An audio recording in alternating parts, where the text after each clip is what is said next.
Olá, eu me chamo Luara Abdala e, em conjunto com meu amigo Vinícius Artidoro, nós vamos falar do primeiro texto do nosso grupo, que se trata do texto Novos Rumos para o Processo Civil no Século XXI, de autoria de Leonardo Greco, que está disponível na plataforma academia.edu.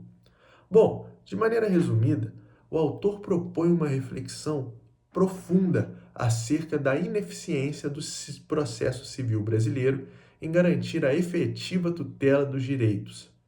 Embora o CPC de 2015 represente um avanço legislativo, no texto, Greco sustenta que a mudança mais urgente é cultural e não apenas normativa. O processo, segundo Greco, deve ser um instrumento de concretização de direitos fundamentais, assim como disposto no artigo 1º do CPC, e não um mecanismo de exclusão ou de burocratização excessiva. No texto, após traçar um panorama histórico, Greco critica a herança de um modelo que privilegia a forma sobre o conteúdo. Ele aponta que, sobre justificativas como a previsibilidade ou economia processual, o sistema muitas vezes se distancia da solução real de conflitos, em descompasso com os princípios da cooperação e da boa-fé, presentes no artigo 6º e 8º do CPC. Além disso, ao longo do texto, Greco também se opõe ao formalismo excessivo que ainda é presente na prática forense. Decisões baseadas em vícios ou em preclusões formais impedem o julgamento do mérito, gerando injustiças. Essa crítica de Greco se aproxima bastante da doutrina de Cândido Dinamarco, especialmente quando observamos o livro dele, A Instrumentalidade do Processo, no qual ele defende que a forma só é válida quando ela serve à realização do direito material. Nessa ótica, Greco vai condenar a lógica do jogo de espertezas que transforma o processo em um campo de estratégias que muitas vezes são vazias. Outro ponto relevante no corpo do texto é a crítica à exigência do esgotamento da via administrativa como condição para acesso à justiça. Para o autor, essa exigência, quando sem respaldo em uma estrutura eficaz, apenas retarda ou bloqueia o direito da ação. A reflexão de Greco, em 2017, se conecta muito bem ao IRDR número 91 do TJMG, que impõe essa etapa prévia a ações de consumo. Ainda que bem intencionada, essa obrigatoriedade pode representar uma barreira indevida, convertendo um processo em um filtro de acesso, exatamente a crítica de Greco. Para Greco, o processo deve ser um instrumento de acesso e não de seleção artificial de demandas. A superação dos obstáculos deve passar por uma transformação cultural na prática jurídica, mais do que por formas ou reformas legais. Bom, com isso eu passo a palavra para o meu amigo Vinícius, que vai tratar um pouco mais sobre o texto. Olá, me chamo Vinícius Artidoro. Em continuidade ao que já foi apresentado pelo meu amigo Luar, venho tecer mais alguns comentários sobre o texto Novos Rumos para o Processo Civil no Século XXI, de Leonardo Greco, disponível na plataforma academia.edu.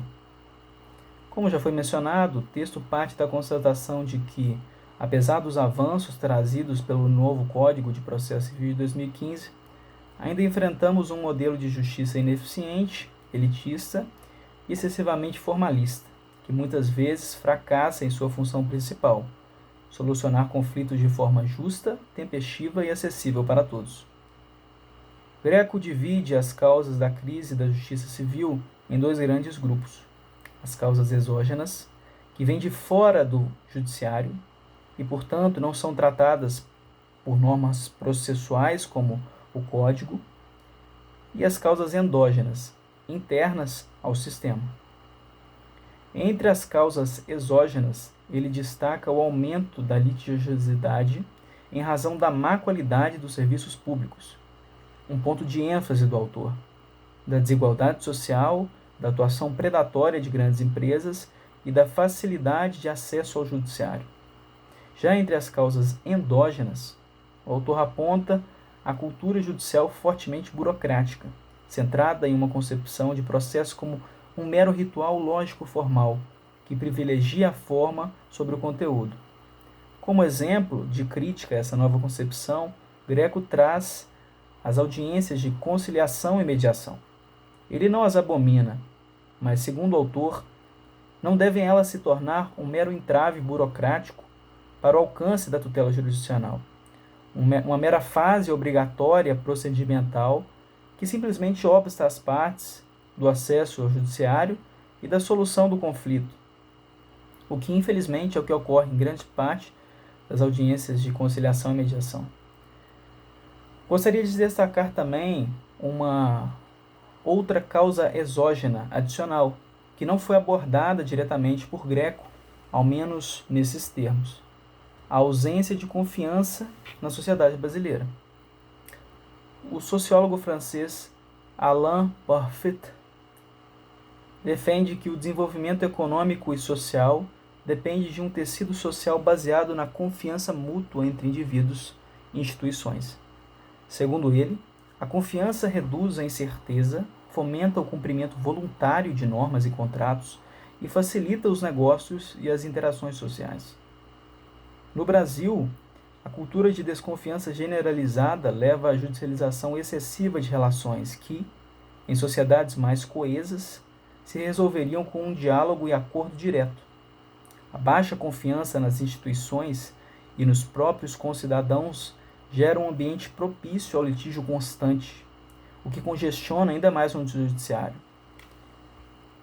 Voltando um pouco para as causas endógenas, Greco menciona também o novo leque de possibilidades de efetivação de direitos e a maior facilidade de acesso ao judiciário que se instaurou após a Constituição de 88. A concessão de grandes amontoados de direitos, sem um sistema jurisdicional grande o suficiente ou preparado para lidar com tamanho aporte de demandas, veio a sobrecarregar o sistema. Como conclusão, Greco propõe como solução uma verdadeira mudança de paradigma, substituir o modelo tradicional por uma justiça orientada pela efetividade, pela razoabilidade e pela cooperação entre as partes e o juiz. Para isso, ele defende a superação do apego exagerado à forma e a abertura aos princípios como proporcionalidade, boa-fé e igualdade substancial. Olá, eu sou Gabriel. Em continuidade aos temas já abordados pelos colegas, nesse vídeo nós vamos comentar o artigo Execução Civil, Entraves e Propostas, também do professor Leonardo Greco, que foi publicado na Revista Eletrônica de Direito Processual em 2010. Esse texto é uma crítica direta e atual à forma com que o processo executivo vem sendo conduzido no Brasil e, embora publicado antes do CPC de 2015, antecipa debates que são centrais da reforma e continuam extremamente relevantes. O ponto de partida do artigo ele é uma constatação forte do autor. A execução civil no Brasil não funciona. Segundo o autor, o Greco, a maioria dos processos judiciais eles são de natureza executiva, mas a efetiva satisfação do crédito ainda é mínima. Ou seja, a tutela executiva, que deveria garantir ao credor o recebimento do que lhe é devido, não cumpre a sua função prática. Isso, nas palavras do próprio autor, compromete a legitimidade do poder judiciário. Afinal, do que adianta declarar um direito pelo Estado, o Estado declarar um direito se ele não tem condição de efetivá-lo? Essa ineficácia, ela viola diretamente o artigo 5º, inciso 35 da Constituição Federal, que trata da inafastabilidade da jurisdição, mas também, viola o artigo 4º do CPC de 2015, que exige uma prestação jurisdicional eficiente e num prazo razoável.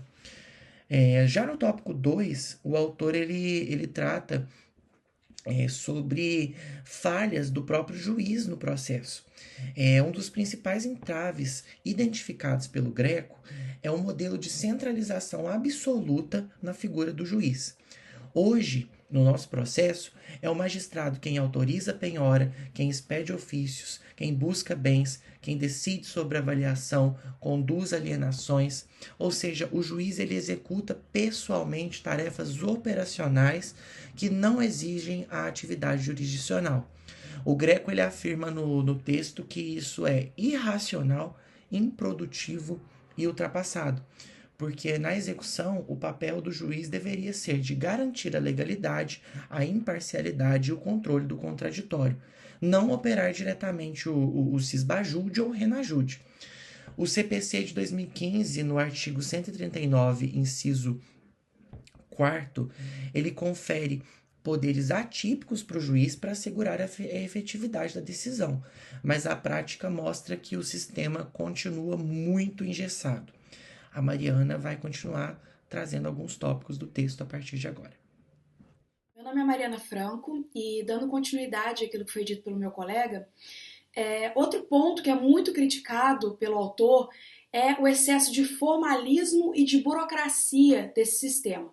Então, mesmo com ferramentas tecnológicas que já estão disponíveis, né, para serem utilizadas, como o Cisbajude, o Infojude, o Renajude, há uma falta de gestão e de padronização dessas ferramentas, né, do uso delas. O artigo 782, parágrafo 3º do Código de Processo Civil, ele prevê de forma expressa que o uso desses meios eletrônicos é para localização de bens, mas isso é feito de forma lenta e ineficaz. Então, na prática, o credor ele ainda enfrenta muitas dificuldades para localizar o seu patrimônio, para bloquear valores ou para concluir alienações. Então, isso gera uma grande impunidade patrimonial, porque o devedor ele não cumpre a obrigação e o processo ele vai acabar se arrastando por muitos anos sem qualquer resultado prático. Então, uma proposta para isso que o autor traz é a própria desjudicialização da execução. Então, significa o quê? Transferir esses atos materiais, né, penhora, avaliação, expropriação, para agentes de execução extrajudicial, como ocorre em outros países já, podemos citar de exemplo, né, Portugal, Canadá.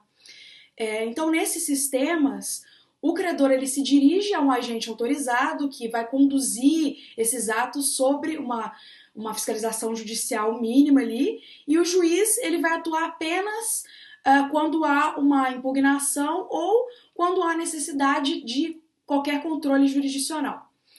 Essa proposta ela encontra um eco, né, no PL 6.204 de 2019, que tramita no Congresso Nacional, e propõe que os tabeliões de protesto atuem como agentes de execuções de títulos extrajudiciais.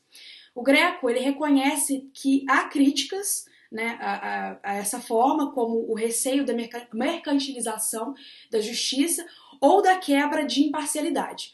Mas ele argumenta que a jurisdição permanece onde ela deve estar, que é no julgamento das controvérsias, e não nessa prática de atos mecânicos, né, da jurisdição.